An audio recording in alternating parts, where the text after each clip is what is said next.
فاتحہ۔ بسم اللہ الرحمن الرحیم الحمد للہ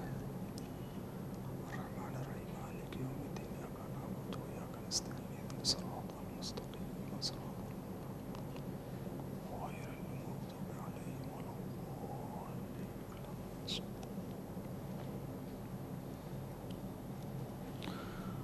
اعوذ باللہ السمیع العلیم من الشیطان اللعین الرجیم۔ بسم اللہ الرحمن الرحیم۔ الحمد للہ المعروف من غیر رؤیت والخالق من غیر منصبت۔ خلق الخلائق بقدرته واستعبد الأرباب بعزته وسعد العظماء بجوده والصلاة والسلام والتحية والإكرام على البشير النذير السراج المنير حبیب الہ العالمین ابی القاسم محمد اللہم صلی علی محمد وعلی آلہ طیبین الطاہرین المعصومین المظلومین المنتخبین المنتجبین الغر المیامین الذين أذهب الله عنهم الرجس وطهرهم تطهيرا اللهم صل على محمد وعلى لا سيما الإمام المبين بقية الله في الأرضين الحجة الثاني عشر والمهدي المنتظر عجل اللہ تعالی فرجہ الشریف۔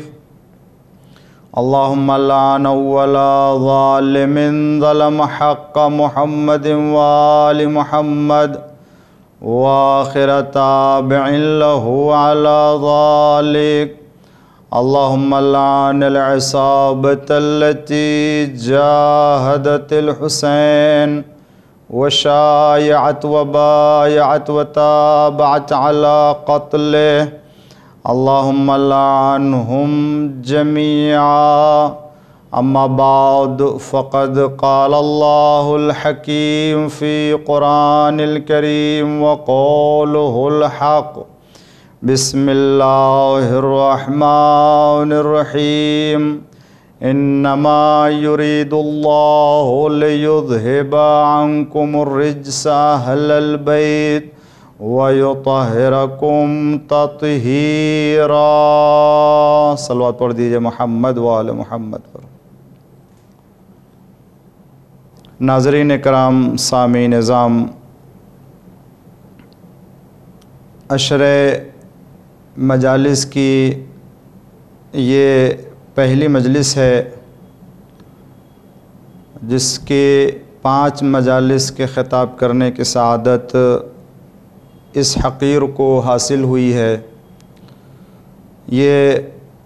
عشر مجالس مرحومہ علین بی بی امام باڑہ پارک سرکس کولکاتہ میں منعقد کیا جا رہا ہے، جو ارشد حسین اور ان کے فرزندوں کی جانب سے ہے، اور یہ 10 مجلسوں پر یہ پروگرام مشتمل ہے، جس کی 5 مجلسیں اس بندے کو حاصل ہوئی ہیں، اور ان مجالس کے لیے عنوان قرار دیا ہے عظمت اہل بیت علیہم الصلاۃ والسلام۔ مگر آئیے مجالس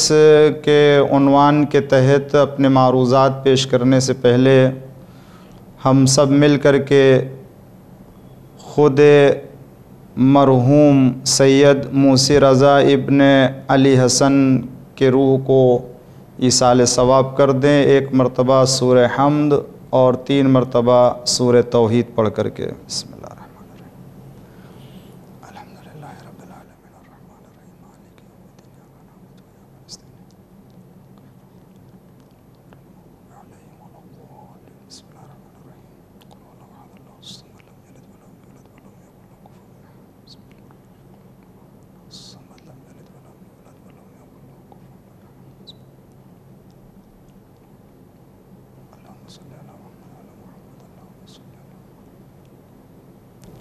اللہم صلی علی محمد اللہم صلی علی محمد۔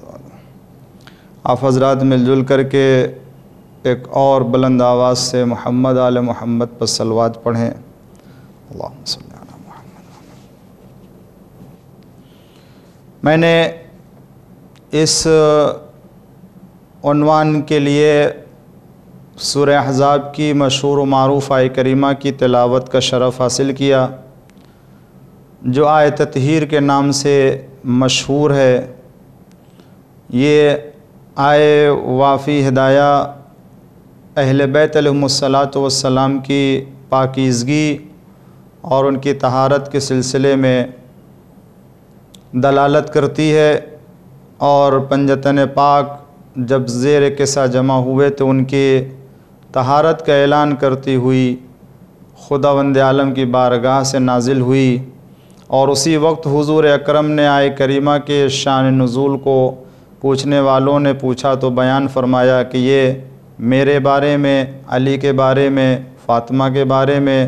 اور حسن و حسین علیہم الصلاۃ والسلام کے بارے میں نازل ہوئی ہے، جس میں اللہ تعالیٰ اہل بیت علیہم السلام کی پاکیزگی کا اعلان فرماتا ہے کہ انما یرید اللہ لیذھب عنکم الرجس اہل البیت، کہ بس اللہ کا ارادہ ہے کہ اہل بیت تم سے ہر طرح کے رجس کو اور آلودگی کو دور رکھے، ویطہرکم، اور تمہیں پاک و پاکیزہ قرار دے، تطہیرا، جیسا پاک و پاکیزہ قرار دینے کا حق ہے۔ ناظرین اکرام اور عزیزان گرامی، آیہ کریمہ کے ذیل میں عظمت اہل بیت کے عنوان سے میں اپنی بات آج پیش کرنا چاہوں گا، اور اس کے بعد آنے والی مجلسوں میں ایک ذیلی عنوان کے تحت عظمت اہل بیت علیہم السلام کی گفتگو ہوگی، اور یہ اندازہ ہوگا کہ خداوند عالم نے ہمیں جن ہادیان برحق اور جن معصومین علیہم الصلاۃ والسلام کا پیروکار بنایا ہے، اور جن کا اتباع و جن کی پیروی کر کے ہم دین اور دنیا کی سعادت حاصل کر سکتے ہیں، وہ کتنی عظیم المرتبت ہستیاں ہیں اور وہ کتنی عظیم الشان ہستیاں ہیں کہ جو کردار کے اعتبار سے، ذات کے اعتبار سے، شخصیت کے اعتبار سے ان کا دنیا میں کسی بھی مذہب اور کسی بھی مسلک میں ثانی نہیں پایا جاتا، اور نہ دنیا کی کوئی فرد اور دنیا کی کوئی شخصیت ان کا مقابلہ کر سکتی ہے۔ اہل بیت علیہم السلام یہ وہ ہستیاں ہیں جن کو پروردگار عالم نے جناب آدم علیہ السلام کی خلقت سے 2000 سال پہلے خلق فرمایا تھا۔ مختلف روایتوں کے اعتبار سے کبھی 7000 سال اور 2000 سال اور چند ہزار سال سے پہلے پیدا کیا تھا، کہ جس وقت کوئی بھی مخلوق نہ تھی، سب سے پہلی مخلوق جس میں خود الرسول نے فرمایا کہ اول ما خلق اللہ نوری، سب سے پہلے میرے نور کو خداوند عالم نے خلق فرمایا۔ اہل بیت علیہم السلام کی شکل میں اللہ تعالیٰ نے ایسی نعمت عطا کی ہے کہ ہم اس کا اگر زندگی بھر صرف اسی کا شکر ادا کرنا چاہیں تو بھی ہم اس کا شکر ادا نہیں کر سکتے ہیں۔ اہل بیت علیہم السلام کو خداوند عالم نے اپنے عظمت کے نور سے پیدا کیا ہے، جس میں خود امام حسن علیہ السلام فرماتے ہیں کہ میرے نانا نے فرمایا کیا کہ میں خدا کے نور سے پیدا ہوں اور میرے اہل بیت میرے نور سے پیدا ہیں۔ اہل بیت علیہم السلام کے کمالات اور اہل بیت علیہم السلام کے اوصاف میں سے کسی بھی صفت یا کسی بھی کمال کا مقابلہ نہیں کیا جا سکتا ہے، چاہے وہ علم ہو، چاہے وہ تقوی ہو، چاہے وہ پاکیزگی ہو، چاہے سخاوت ہو، یا آپ کی شجاعت ہو، یا آپ کا زہد ہو، یا آپ کی معرفت پروردگار، کسی بھی میدان میں کوئی بھی انسان اہل بیت علیہ السلام کے کسی کمال کا جواب نہیں لا سکتا ہے، اس لیے کہ اللہ نے انہیں منتخب کیا ہے تمام بندوں میں۔ اب بات یہ آتی ہے کہ عظمت اہل بیت علیہ السلام اگر اتنی عظیم ہے تو کس بنا پر، اور خداوند عالم نے ان کی خلقت کے لیے کیا اہتمام فرمایا تھا جس کی بنا پر خداوند عالم کی تمام مخلوقات میں اہل بیت علیہ السلام اس قدر عظمت اور اس قدر منزلت کے حامل ہیں۔ جب خداوند عالم نے روایت پائی جاتی ہے، اور یہ جو میں روایتیں آپ کے سامنے ناظرین اکرام بیان کر رہا ہوں، یہ خود اہل تشیع اور اہل تسنن دونوں کی کتابوں میں مل جائے گا۔ احقاق الحق کہ جو آیت اللہ العظمیٰ عقائے مراشی نے اسے لکھا ہے تعلیقہ کے ساتھ، اس کتاب میں آپ کو اہل سنت کے تمام حوالوں کے ساتھ یہ حدیثیں مل جائیں گی جس کو میں آپ کے سامنے بیان کر رہا ہوں۔ عظمت اہل بیت علیہ السلام کے عنوان سے کہ راوی نقل کرتا ہے کہ حضور اکرم صلی اللہ علیہ وآلہ وسلم نے فرمایا کہ جب خداوند عالم نے جناب آدم علیہ السلام کو پیدا کیا، جناب ابراہیم علیہ السلام کو پیدا کیا، خلق کیا، تو ابراہیم علیہ السلام کی آنکھوں کے سامنے سارے حجابات ہٹا دیے، تو جناب ابراہیم علیہ السلام نے دیکھا عرش کے داہنے جانب ایک نور کو، عرض کی پروردگار یہ کس کا نور ہے؟ آواز پروردگار آئی، یہ میرے بندے محمد صلی اللہ علیہ وآلہ وسلم کا نور ہے۔ اس کے بعد عرض کی، اے پروردگار میں اس نور کے پہلو میں ایک اور نور کو مشاہدہ کر رہا ہوں، یہ کیسا نور ہے؟ آواز پروردگار آئی کہ اے میرے ابراہیم، یہ میرے دین کے ناصر، میرے دین کے مددگار علی ابن ابی طالب کا نور ہے۔ عرض کی پروردگار میں ان دو نور کے پیچھے ایک اور نور کو مشاہدہ کر رہا ہوں، یہ کیسا نور ہے؟ آواز قدرت آئی، اے ابراہیم یہ نور فاطمہ کا نور ہے کہ جو اپنے شوہر اور اپنے والد کے ہمراہ ہیں، میں نے اس نور کو پیدا کیا ہے جن کے صدقے میں ان کے شیعوں کو جہنم کے عذاب سے آزاد کروں گا، نجات عطا کروں گا۔ عرض کی جناب ابراہیم نے، اے پروردگار میں اس نور کے ساتھ دو اور نور کو دیکھ رہا ہوں، یہ کیسے نور ہیں؟ آواز قدرت آئی، اے ابراہیم یہ حسن و حسین کے نور ہیں جو اپنے والدین کے ہمراہ اور نانا کے ہمراہ ہیں۔ پھر آواز دی، اے پروردگار، اے میرے مالک میں ان نوروں کے ساتھ ان 5 نور کے ہمراہ 9 نور اور مشاہدہ کر رہا ہوں، یہ 9 نور ان 5 نور کو اپنے حلقے میں لیے ہوئے ہیں، یہ کون سے نور ہیں؟ آواز قدرت آئی، یہ میرے بقیہ وہ ہادی اور رہنما ہے کہ جو حسین ابن علی کی نسل سے پیدا ہونے والے امام ہوں گے، یہ ان معصومین کا نور ہے۔ اور آواز دی جناب ابراہیم نے کہ اے پروردگار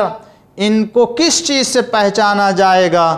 یعنی ان کا نام کیا ہے؟ خداوند عالم نے ان سب کا تعارف کرایا، فرمایا ان میں جو 9 نور تم دیکھ رہے ہو وہ علی ابن الحسین کا نور ہے، اور محمد ابن علی کا نور ہے، جعفر ابن محمد کا نور ہے، موسیٰ ابن جعفر کا نور ہے، علی ابن موسیٰ کا نور ہے، محمد ابن علی کا نور ہے، علی ابن محمد کا نور ہے، حسن ابن علی العسکری کا نور ہے، اور امام مہدی عجل اللہ تعالی فرجہ الشریف کا نور ہے۔ اللہم صلی علی محمد وعلی محمد۔ اب جب جناب ابراہیم نے ان ناموں کے ساتھ ان 9 نام کو پہچان لیا تو ایک مرتبہ عرض کی اور کچھ نور دیکھے تو پروردگار کی بارگاہ میں عرض کی اے میرے معبود، اے میرے مالک، میں اب کچھ اتنے نور کو مشاہدہ کر رہا ہوں جن کی تعداد میں نہیں جانتا سوائے تیرے، یہ کون سے نور ہے، یہ کیا نور ہے؟ تو آواز قدرت اے ابراہیم، یہ انوار اور یہ نور جو تم مشاہدہ کر رہے ہو یہ انہی 14 نور کے شیعہ اور ان کے چاہنے والوں کا نور ہے۔ تو جب ان تمام انوار کو ابراہیم علیہ السلام نے مشاہدہ کیا اور کہا یہ بے شمار نور ان کے شیعہ ہیں، ان کے چاہنے والوں کے نور ہیں، تو ایک مرتبہ ابراہیم نے ان نوروں کو دیکھ کر کے عرض کی پروردگار اے میرے مالک، ہمیں ان کے شیعوں میں اور ان کے چاہنے والوں میں قرار فرما۔ عزیزان گرامی، وہ نبی کے جو اولو العزم پیغمبر کہلاتا ہے، وہ نبی کے جو رسول کہلاتا ہے، وہ نبی کے جو امام اور خلت کے درجے کے اوپر فائز ہوا، وہ شیعہ کے زمرے میں، اہل بیت کے چاہنے والوں میں، ان کے شیعوں میں شامل ہونے کی خدا سے درخواست کرتا ہے یہ نبی۔ تو اب عزیزو، اسی سے ہمیں اپنے شیعہ ہونے کی قدر کرنی چاہیے کہ ہم وہ گروہ ہیں کہ جس گروہ سے ہونے کی تمنا جناب ابراہیم نے کی ہے۔ تو بتائیے، جس گروہ سے تمنا ابراہیم کریں کہ ہمیں اسی گروہ سے قرار دے، تو آپ اندازہ کیجئے کہ ان انوار مقدسہ کی کتنی عظمت ہوتی کہ ان کے چاہنے والے یہ شیعہ ہیں اور ان کے گروہ سے ہونے کی آرزو جناب ابراہیم کر رہے ہیں۔ ایک صلوات پڑھ دیجئے محمد وآل محمد پر۔ اہل بیت علیہم السلام کی عظمت اور منزلت کہیں زیادہ ہے کہ میں آپ کے سامنے کسی بیان کے ذریعے سے ان کے منزلت یا ان کے عظمت کی طرف اشارہ کر سکوں۔ مگر آئیے آج کی مجلس میں اتنی تھوڑی گفتگو کرنے کے بعد خود آج ہم سمجھتے ہیں کہ اہل بیت علیہم السلام ہیں کون اور ہم اہل بیت کہتے کس کو ہیں۔ کم از کم یہ تو واضح ہو کہ ہم جنہیں اتنی عظیم الشان ہستی مانتے ہیں، جن کو پاک و پاکیزہ مانتے ہیں، جن کو معصوم مانتے ہیں، وہ کون ہستیاں ہیں؟ سب سے پہلے میں عرض کر دوں کہ ہم جن کی محبت اور جن کی ولایت کو نجات کا ذریعہ مانتے ہیں، ہدایت کا ذریعہ مانتے ہیں، اللہ کا نمائندہ تسلیم کرتے ہیں، وہ 14 معصوم ہیں۔ اہل بیت سے مراد پنجتن پاک اور امام حسین علیہ السلام کی نسل سے بقیہ 9 امام آنے والے، یہ 12 امام اور جناب رسالت مآب اور جناب صدیقہ طاہرہ سلام اللہ علیہا، یہ وہ ہستیاں ہیں جن کو ہم اہل بیت کہتے ہیں اور ان کو ہدایت کرنے والا ہادی برحق سمجھتے ہیں۔ اس میں کسی بھی طریقے کا کوئی شبہ نہیں ہے کہ ان کے علاوہ جن کا ذکر اللہ نے آیت تطہیر میں فرمایا ہے، ان کے علاوہ کوئی بھی دوسرا مراد نہیں ہے۔ میں اس سلسلے میں جو باتیں پائی جاتی ہیں وہ عرض کرنا چاہتا ہوں عزیزان گرامی۔ آج کی مجلس میں اہل بیت کو سمجھ لیں اور اہل بیت کے افراد کو جان لے، پہچان لے کہ وہ کون ہیں، اور اس کے بعد پھر ہم ان کی عظمت اور ان کی منزلت کے سلسلے میں مزید گفتگو کریں۔ اور آپ ملاحظہ کریں کہ خداوند عالم نے ان ہستیوں کو کتنی عظیم المرتبت درجے کے اوپر فائز کیا ہے۔ اہل بیت پیغمبر کون ہیں اور اہل بیت کہتے کسی سلسلے میں مسلمانوں کے درمیان 5 نظریے پائے جاتے ہیں۔ 5 نظریے ہیں۔ سب سے پہلا نظریہ یہ جو میں نے آپ کی خدمت میں عرض کیا کہ جب زیر کسا جمع ہوئے حضور اکرم جناب شہزادی مولائے کائنات امام حسن امام حسین، جنہیں پنجتن پاک کہتے ہیں، تو آیت تطہیر نازل ہوئی اور رسول نے فرمائی یہ میرے اہل بیت ہیں اور آپ نے ان کا تعارف کرایا یہ اہل بیت ہیں۔ ایک نظریہ یہ ہے کہ یہ اہل بیت ہیں، ان کے علاوہ کوئی دوسرا اہل بیت میں شامل نہیں ہے جن کو اللہ نے معصوم و صاحب آیت تطہیر قرار دیا ہے۔ وہ یہی پنجتن پاک ہیں، حتیٰ ازواج پیغمبر میں بھی کوئی بھی زوجہ پیغمبر چاہے وہ صالحہ میں سے ہو یا جو بھی بیوی ہو، حضور اکرم کی ازواج میں دیگر اولاد میں کوئی بھی اہل بیت میں شامل نہیں، یہ ایک نظریہ۔ دوسرا نظریہ اسی کے بالکل اپوزٹ میں، مخالف میں، مقابل میں، کہ اہل بیت سے مراد حضور اکرم کی ازواج مراد ہیں۔ یہ ایک دوسرا نظریہ ہے مسلمانوں کے درمیان کہ اہل بیت پیغمبر میں ازواج پیغمبر ہیں، حتیٰ وہ افراد کے جو زیر کے ساتھ جمع ہوئے وہ بھی مراد نہیں ہیں۔ یہ دوسرا نظریہ ہے، صرف ازواج پیغمبر ہیں۔ تیسرا نظریہ آیا مسلمانوں میں، اہل بیت سے مراد نہیں بھائی، یہ تھوڑا سا وسیع نظریہ تھا، یہ جو تھوڑا سا اور بڑھا کے کہا نہیں بھائی، اہل بیت پیغمبر میں پیغمبر کے اولاد بھی ہیں جو زیر کے ساتھ جمع ہوئے وہ بھی ہیں اور ازواج پیغمبر بھی ہیں۔ یہ تیسرے نظریے میں دونوں کو شامل کر لیا، واقعی جو اہل بیت ہیں وہ بھی ہیں اور جو ازواج پیغمبر ہیں وہ بھی ہیں، یہ تیسرے نظریے میں۔ چوتھا نظریہ مسلمانوں میں قائم ہوا، اہل بیت کہتے ہیں حضور اکرم کے تمام خاندان والوں کو، یعنی ازواج بھی ہیں، اولاد بھی ہیں، خاندان پیغمبر میں جو ہیں وہ سب کے سب اہل بیت پیغمبر میں۔ تھوڑا سا اور نظریے میں وسعت پیدا کی گئی کہ کیوں جو ہے وہ دوسروں کو محروم کیا جائے، ان کو بھی اہل بیت میں شامل کر لیا جائے۔ تو چوتھا نظریہ اس سے زیادہ وسیع کہ جتنے خاندان پیغمبر میں تھے، جتنے بھی اولاد پیغمبر، جتنے ازواج پیغمبر، جو رشتہ دار، وہ سب کے سب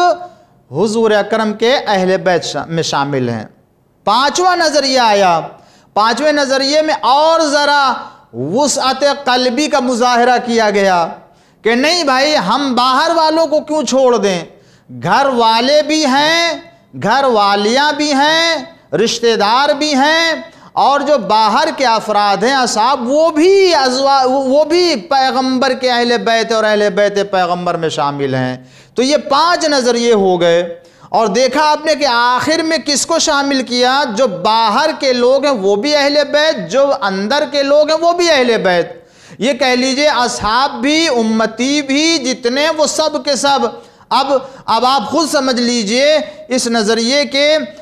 بعد اب اہل بیت کی اگر عزت، ان کا احترام کیا جائے اور ان کی تکریم کی جائے تو کون کرے گا؟ اس لیے کہ یہاں تو مسلمانوں نے ان سب کو اہل بیت میں شامل کر دیا جن کو احترام کرنا ہے اور جن کا احترام کیا جانا ہے۔ اب اسی سے اندازہ کر لیجئے کہ کیا یہ نظریہ معقول ہو سکتا ہے جس کو احترام کرنا ہے وہ بھی اہل بیت ہے، جس کا احترام کیا جانا ہے وہ بھی اہل بیت ہے؟ اسی لیے کہا جاتا ہے کہ ہر معاملے میں اپنی عقل اور اپنی فکر کو کام میں نہیں لانا چاہیے۔ دین کے معاملے میں، قرآن کی آیت کے سلسلے میں ہمیں کہیں اور جانے کی ضرورت نہیں ہے۔ جس کے اوپر قرآن نازل ہوا ہے اس نے اس آیت کریمہ کے سلسلے میں جن اہل بیت کا تعارف کرایا ہے انہی اہل بیت کو مان لو تو سارے جھگڑے دور ہو جائیں گے، اور وہ سوائے پنجتن پاک کے کوئی دوسرا نہیں ہو سکتا۔ ایک صلوات پڑھ دیجئے محمد و آل محمد پر۔ اہل بیت پیغمبر یہ پانچ ہستیاں ہیں، اور جو امام حسین علیہ السلام کے نسل سے آنے والے ہیں وہ ہیں۔ اچھا یہ ازواج پیغمبر کیوں نہیں ہیں؟ تو ایک راوی زید ابن ارقم نے آ کر کے نقل کیا کہ ازواج پیغمبر تو بہرحال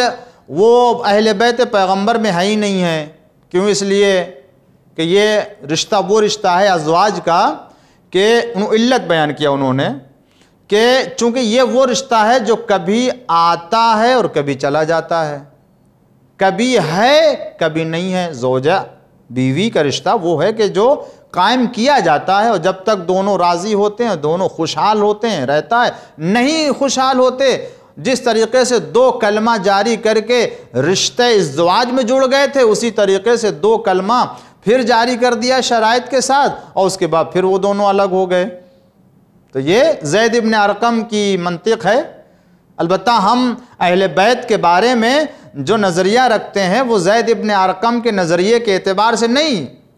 ہم اس لیے کہ اہل بیت اگر آپ دیکھیں تو ہم انہی کو مانتے ہیں کہ جن کا ذکر اللہ نے قرآن میں کیا ہے، پیغمبر نے اپنی حدیث میں کیا ہے. ہم اہل بیت قرآن کے تابع ہیں اور اہل بیت پیغمبر کے، اہل بیت حدیث کے، حدیث میں جو اہل بیت ہیں ان کے تابع ہیں. خدا نے قرآن میں اہل بیت کا ذکر کیا، آئے تطہیر کے ضمن میں اور آئے مودت کے ضمن میں، اور اس کے بعد خود رسول اللہ نے حدیث میں تذکرہ کیا،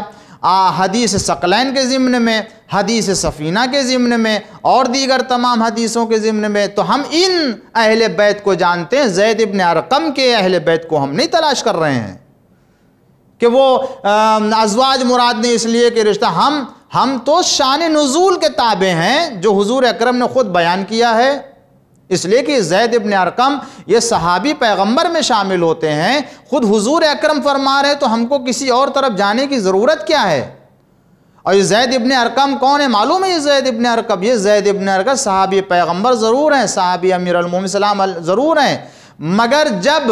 غدیر کے واقع غدیر میں زید ابن ارقم نے حضور اکرم کی زبان مبارک سے سنا تھا حدیث غدیر کو، اور اس کے بعد جب مولائے کائنات نے مقام رہبہ اور دیگر مقام پر ان تمام لوگوں جو لوگ جمع تھے وہاں پر ان سے دریافت کیا، بتاؤ کھڑے ہو جاؤ تم میں کون کون ہے جنہوں نے پیغمبر سے حدیث غدیر کو سنا ہے، تو ان میں سے 12 افراد کھڑے ہوئے تھے. زید ابن ارقم بھی موجود تھے، مگر زید ابن ارقم نہیں اٹھے، بیٹھے رہے اور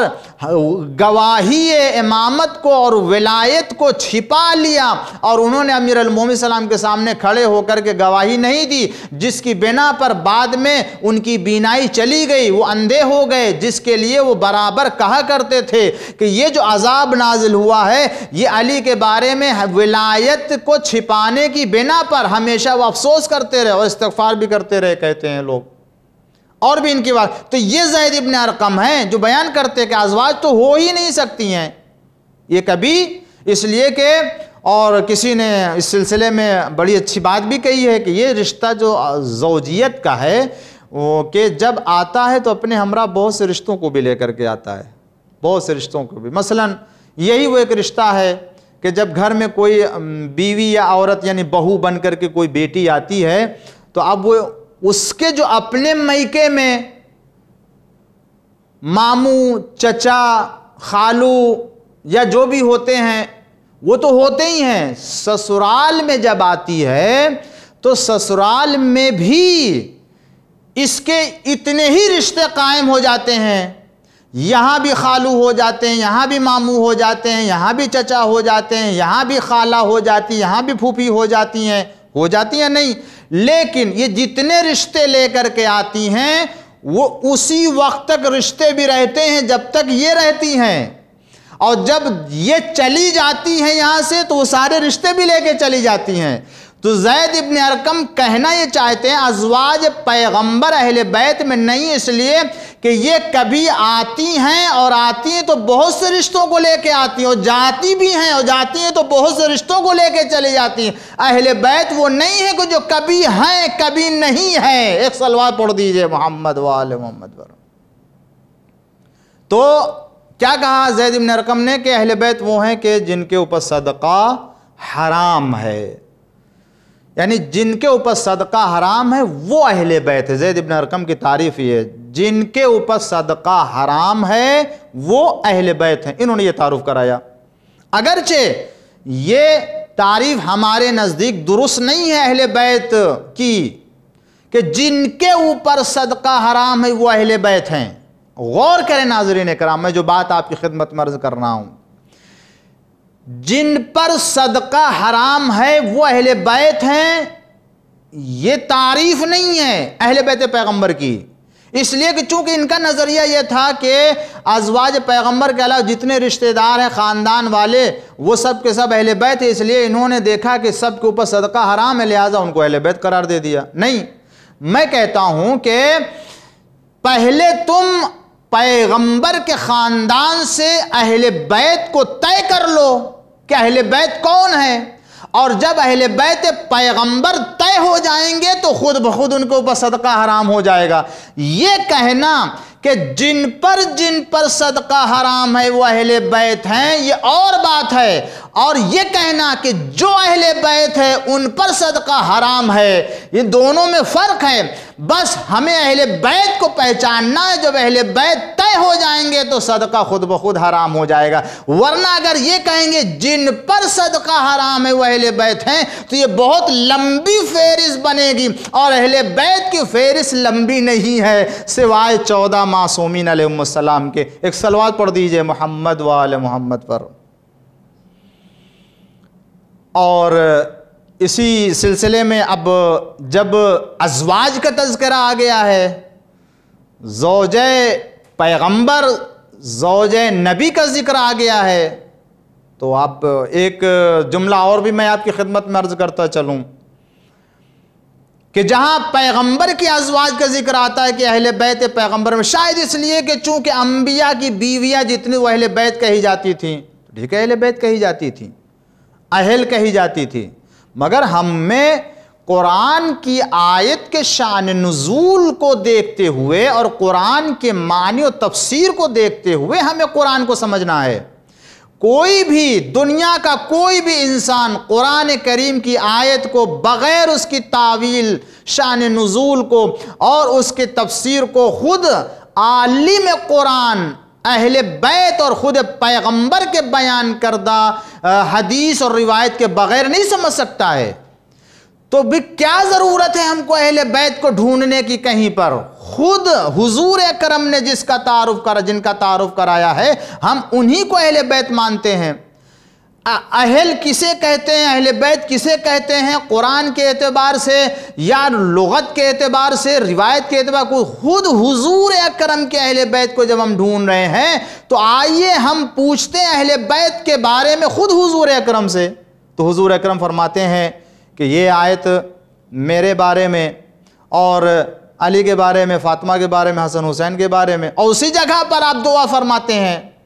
اللہم ہاؤلاء اہل بیتی، یہ میرے اہل بیت ہیں۔ تو جب پیغمبر نے فرما دیا یہ میرے اہل بیت ہیں تو اب مسلمان پیغمبر پر اگر عقیدہ رکھتا ہے اور پیغمبر کے بارے میں یہ مانتا ہے کہ پیغمبر سوائے وحی پروردگار کے کلام نہیں کرتا ہے، تو پھر اسے یہ سمجھنا چاہیے کہ پیغمبر نے جن کے بارے میں کہا یہ میرے اہل بیت ہیں، وہ پیغمبر بھی اپنے ارادے سے نہیں کہہ رہا ہے بلکہ ارادے پروردگار سے کہہ رہا ہے، منشے پروردگار سے کہہ رہا ہے۔ اے مسلمانوں، پہچان لو، جان لو، یہ بات ہر کتاب میں لکھی ہوئی ہے۔ حضور اکرم نے جن اہل بیت کا تعارف کرایا ہے اپنی مرضی سے نہیں کرایا، خدا کی مرضی سے کرایا۔ اب جو ان کے علاوہ کسی کو مانتا ہے وہ مرضی پروردگار کے مقابلے میں اپنی رائے کو لاتا ہے، اور جو خدا کی رائے کے مقابل میں اپنی رائے لاتا ہے وہ مسلمان نہیں کہا جاتا۔ ایک صلوات پڑھ دیجئے محمد و آل محمد پر۔ اس لیے کہ ازواج پیغمبر میں جب حضور نے کسی کا اعلان نہیں کیا تو ہم کون ہوتے ہیں ازواج پیغمبر کو شامل کرنے والے؟ حتیٰ حضور اکرم نے اپنی اولاد میں، اپنی بنات میں کسی اور کو شامل نہیں کیا، تو ہم کون ہوتے ہیں حضور اکرم کے اہل بیت میں اہل بیت کو شامل کرنے والے؟ پیغمبر وحی خدا سے کلام کرتا ہے، پیغمبر کا وہ ارادہ خدا کا ارادہ ہوتا ہے، یعنی ارادہ پروردگار سے ہٹ کے پیغمبر کوئی ارادہ نہیں کرتا ہے۔ تو زوجہ پیغمبر کا جب تذکرہ آیا تو قرآن میں دیکھا ہم نے کہ اور بھی انبیاء کے ازواج کا ذکر ہوا، اور بھی نبیوں کے زوجہ کا ذکر ہوا، اور وہاں میں نے دیکھا کسی دوسرے انداز سے اگرچہ انہیں اہل بیت کہا گیا، یعنی اگرچہ وہ اہل ہیں اور بیوی ہیں اور وہ نبی کی زوجہ ہیں، ان کو اہل کہا گیا۔ مگر اب دیکھیں، اسی لیے شاید یہ تذکرہ اللہ نے قرآن میں رکھ دیا، جناب نوح کی بیوی اور جناب لوط علیہ السلام کی بیوی کا تذکرہ کیا، امرأۃ نوح و امرأۃ لوط۔ اللہ نے مثال دی ہے زوجہ نوح کی اور زوجہ لوط علیہ السلام کی، کہ یہ وہ بیویاں ہیں کہ جو نبی کی بیویاں کہلاتی ہیں، مگر ان دونوں نے خیانت کی۔ البتہ یہ خیانت کا معنی مطلب یہ نہیں ہے کہ عزت و آبرو کے سلسلے میں کسی طرح کی کوئی خیانت کی، بلکہ نبی کے بارے میں، دین کے بارے میں خیانت کی ہے۔ جو راز دیا تھا اس کو انہوں نے مخفی نہیں رکھا، یا یہ کہ دوسروں کو آگاہ کر دیا جاتا تھا جناب لوط علیہ السلام کے گھر کے افراد کے بارے میں، اس سے مراد جو ہے خیانت ہے، یہ خیانت مراد ہے۔ تو قرآن کہتا ہے زوجہ نوح اور زوجہ لوط علیہ السلام یہ وہ کہ جنہوں نے خیانت کی ہے اور انہوں نے اپنا ٹھکانہ جہنم میں کیا ہے۔ پروردگار تجھے اگر کسی کی زوجہ اور کسی کی بیوی کا ذکر کرنا تھا تو کیا ضرورت تھی نبی کی طرف منسوب کرنے کی، اور اپنے مقدس رسول اور نبی کی طرف جو ہے ان کو منسوب کرنے، کسی اور کی طرف منسوب کر دیتا۔ قرآن میں ذکر آ گیا، جب تک قرآن میں یہ ذکر رہے گا اور یہ قیامت تک ذکر رہے گا، قیامت تک یہ پڑھا جاتا رہے گا، نوح علیہ السلام کی بیوی، لوط علیہ السلام کی بیوی۔ ارے اگر تجھے کسی بھی بیوی اور کسی بھی عورت کی طرف یہ نسبت دینا تو کسی اور کی طرف نسبت دے دے، نہ نبی کی طرف نسبت دیتا، وہ بھی جناب نوح۔ یہ نوح وہ ہے کہ جو اولو العزم پیغمبر میں ہے، یہ وہ نوح علیہ السلام ہے کہ جن سے باقاعدہ شریعت کا آغاز ہوا ہے۔ مگر اے پروردگار تو اس نبی کی بیوی کے بارے میں تذکرہ کر رہا ہے کہ وہ نااہل ہے، وہ خیانت کار ہے، اور جب تک یہ ذکر رہے گا نوح کی بیوی کا تذکرہ ہوتا رہے گا کہ انہوں نے کتنی بڑی خیانت کی اپنے نبی کے ساتھ، تو پروردگار کسی عام فرد، کسی عام مومن کی بیوی کا ذکر کر دیتا، کسی مسلمان کی بیوی کا ذکر کر دیتا، کسی اور مقدس والے بیوی کی ذکر کر دیتا، مگر نبی کی بیوی کا ذکر کیا۔ شاید اللہ یہ بتانا چاہتا، ہاں قرآن میں جن چیزوں کی مثال دی گئی ہے یہ ہدایت اور عبرت کی خاطر ہے، اور یہ قیامت تک کے لیے، تاکہ آنے والی نسلیں یہ سبق لے سکیں کہ دیکھو کسی کی بھی بیوی بن جاؤ، حتیٰ نبی کی بیوی بن جاؤ، یہ جو تقدس ہوتا ہے یہ کسی نبی کے گھر آ جانے سے نہیں مل جاتا ہے، بلکہ تقدس لانا پڑتا ہے، تقدس پیدا کرنا پڑتا ہے۔ ایک صلوات پڑھ دیجئے محمد وآل محمد پر۔ تو اہل بیت علیہ السلام کی عظمت اور منزلت وہ ہے کہ جن کا تعارف خود حضور اکرم نے فرمایا۔ اللہ تعالیٰ نے قرآن کریم میں، حضور اکرم نے احادیث میں ارشاد فرمایا کہ یہ وہ ہستیاں ہیں کہ جن کو پروردگار عالم نے جناب آدم کی خلقت سے کئی ہزار سال پہلے پیدا کیا ہے۔ خدا نے آئے مودت میں تعارف کرایا، پروردگار عالم نے سورہ دہر میں آپ کا تعارف کرایا، اہل بیت کی عظمت کا اعلان کیا۔ خدا نے قرآن کریم میں متعدد آیتوں میں اشارہ کیا۔ خداوند عالم نے آئے مباہلہ میں اہل بیت علیہ السلام کا تعارف کرایا، اور یہاں تو واضح طور سے بتا دیا کہ دیکھو جو اہل بیت پیغمبر ہیں وہ یہی ہے، دوسرے نہیں ہے، اس لیے کہ وہاں حکم ہوا تھا کہ فَقُلْ تَعَالَوْا نَدْعُ أَبْنَاءَنَا وَأَبْنَاءَكُمْ وَنِسَاءَنَا وَنِسَاءَكُمْ وَأَنفُسَنَا وَأَنفُسَكُمْ، کہ اے پیغمبر کہہ دیجئے، علم آ جانے کے بعد یہ آپ سے کٹ حجتی کرتے ہیں تو ان سے کہہ دیجئے کہ تم اپنے بیٹوں کو لے کر کے آؤ، ہم اپنے بیٹوں کو لے کر کے آئیں، تم اپنی عورتوں کو لے کر کے آؤ، ہم اپنی عورتوں کو لے کر کے آتے ہیں، تم اپنے جو نفس کو لے کر کے، ہم اپنے نفسوں کو لے کر کے آتے ہیں، ثم نبتل، پھر مباہلہ کر لیں، فنجعل لعنۃ اللہ علی الکاذبین، کہ جو جھوٹا ہے اس کے اوپر لعنت کر لیا جائے۔ تو یہاں تمام اہل سنت کی، اکثر اہل سنت کی تمام روایتیں اور تمام اہل تشیع کی روایتیں اس بات پر دلالت کرتی کہ حضور اکرم اولاد میں سوائے حسن و حسین کے اور عورتوں میں سوائے جناب شہزادی کے اور نفسوں میں سوائے مولائے کائنات کے کسی اور کو نہیں لیا، نہ ازواج پیغمبر میں کسی کو آپ نے لیا، نہ اولاد میں کسی کو لیا، اور نہ ہی اصحاب میں کسی کو لیا، نہ اپنے خاندان میں سے کسی اور کے لیا، جبکہ ابناءنا جمع کا صیغہ تھا، نساءنا جمع کا صیغہ تھا، انفسنا جمع کا صیغہ تھا۔ اولاد میں حسن حسین کے علاوہ کسی اور کو بھی اگر فرزند بنا کے لے جانا چاہتے تو کوئی روک نہیں سکتا تھا، اس لیے کہ بہت سے لوگوں کو اہل بیت میں حضور نے شامل کیا ہے۔ اور اگر عورتوں میں جناب سیدہ کے سوا کسی اور کو بھی اگر لے کے جانا چاہتے تو حضور لے جا سکتے تھے، گنجائش تھی آئے کریمہ کے لفظ میں، مگر کسی اور کو نہیں لیا۔ انفسنا میں مولائے کائنات کے سوا کسی اور کو لے جانا چاہتے تو لے جا سکتے تھے، مگر کسی کو نہیں لیا۔ اس کا مطلب یہ ہے کہ بیٹوں میں گنجائش ہونے کے باوجود،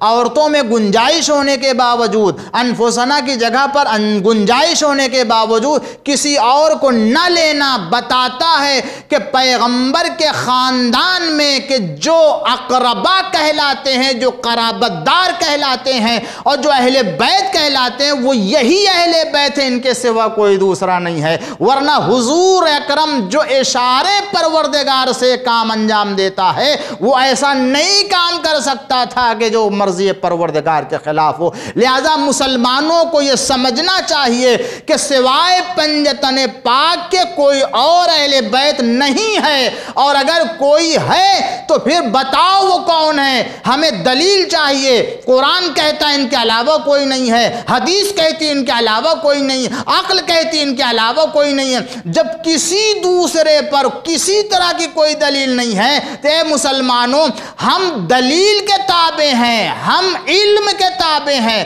جب کسی طرح کی کوئی شاہد نہیں ہے تو آ جاؤ در اہل بیت کے اوپر اور اہل بیت کے دامن سے متمسک ہو جاؤ، تمہیں دنیا کی سعادت مل جائے گی، آخرت کی بھی سعادت مل جائے گی۔ صلوات پڑھ دیجئے محمد وآل محمد پر۔ یہ اہل بیت پیغمبر کے جن کو حدیث ثقلین میں حضور اکرم نے تعارف کرایا، انی تارکم فیکم الثقلین کتاب اللہ و اطرتی و اہل بیتی، میں تمہارے درمیان دو گراں قدر چیزیں چھوڑے جاتے ہیں، ایک اللہ کی کتاب اور دوسرے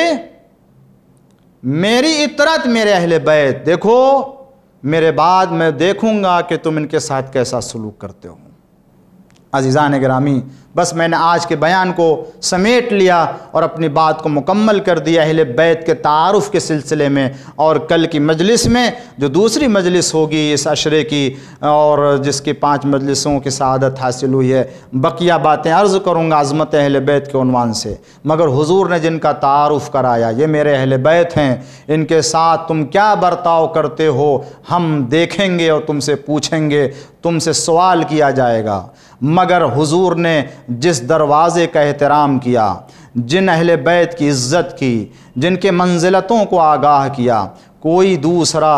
نہیں رہا اہل بیت ان کے سوا، مگر مسلمانوں نے حضور اکرم کے اس تعارف کو بھی نہیں قدر کی اور اہل بیت کے قدر نہ کی۔ ارباب عذاب چاہیے یہ تھا کہ جو سنت پیغمبر کا دعویٰ کرتے ہیں ان کو اہل بیت کی عزت اور اہل بیت کا احترام کرنا چاہیے۔ یہی تو وجہ ہے عزادارو، اگر مسلمانوں نے اہل بیت کے قدر کی ہوتی تو وفات پیغمبر کے بعد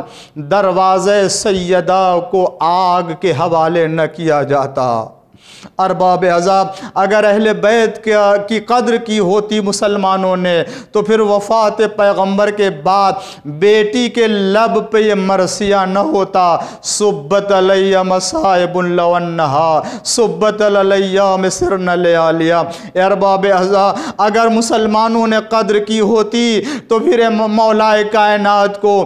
کوفے کی مسجد میں شہید نہ کیا جاتا۔ اہل بیت کے قدر کی ہوتی تو حسن کے جنازے جنازے کے اوپر تیروں کی بارش نہ ہوتی، اگر اہل بیت کی قدر کی ہوتی تو حسین ابن علی کو میدان کربلا میں 3 دن کا بھوکا پیاسا قتل نہ کیا گیا ہوتا۔ ہر باب ازا اگر اہل بیت کی قدر کی ہوتی تو مسلمانوں نے حسین کی مدد کی ہوتی، اگر اہل بیت کی قدر کی ہوتی تو حسین کی آواز استغاثہ پر یہ تمام مسلمان اکٹھا ہو جاتے اور جمع ہو جاتے اور سیدہ کے لال کو نرغے عادا میں تنہا نہ چھوڑا ہوتا۔ اے عزادارو، اگر اہل بیت کی قدر کی ہوتی تو حسین کا کڑی الجوان علی اکبر شہید نہ ہوتا، اگر لوگوں نے قدر کی ہوتی تو قاسم کی لاش پامال نہ ہوتی، اگر اہل بیت کی قدر کی ہوتی تو اون محمد قتل ہونے سے شاید بچ جاتے، اگر اہل بیت کی قدر کی ہوتی تو حسین کا 6 ماہ اصغر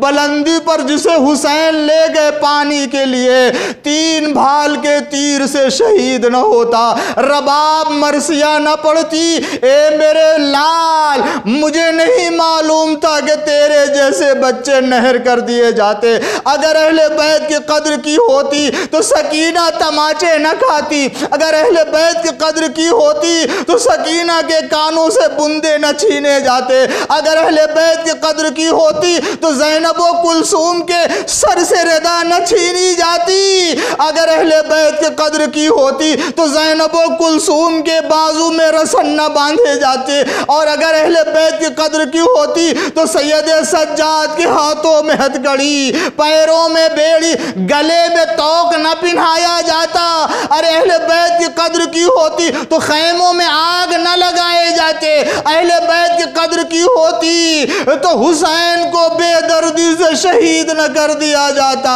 اور زینب کو بلندی پر کھڑے ہو کر کے یہ مرثیہ نہ پڑھنا ہوتا، او عمر سعد، ارے تو کھڑا دیکھ رہا ہے میرا ماں جایا ذبح کیا جا رہا ہے، وَسَيَعْلَمُونَ الَّذِينَ أَيَّ مُنْقَلَبٍ يَنْقَلِبُونَ رضن بقضائه وتسلیما لامره۔ پروردگارہ بحق الزہرا و ابیہا و بعلہ و بنیہا والسر المستودع فی امام زمانہ کے ظہور میں تعجیل فرما۔ اللہ ہم سب کو ان کے چاہنے والوں میں شمار فرما، دنیا کے تمام عزاداروں کی حفاظت فرما، پالنے والے اس مجلس کو اور دیگر تمام مجالس کو ہمارے نام اعمال میں قرار فرما، پالنے والے اس مجلس کی جس کی ایصال ثواب کی مجلس اس کے درجات کو بلند فرما اور ان کے چھوٹے بڑے گناہوں کو معاف فرما، پالنے والے بانی مجلس، حاضرین مجلس، تمام مومنین، خاص طور سے بانی مجلس کہ ارشاد حسین صاحب اور ان کی اہلیہ کی طبیعت بھی خراب ہے، خداوند عالم ان کو شفاء کلی عنایت فرما، اور ہم سب کو محمد آل محمد کی شفاعت سے سرفراز فرما۔ پھر آپ حضرات سے گزارش ہے ایک بار سورہ حمد و 3 بار سورہ توحید کی تلاوت فرما کر کے مرحوم مغفور سید موسی رضا ابن علی حسن کی روح کو ہدیہ فرما دیں۔ بسم اللہ۔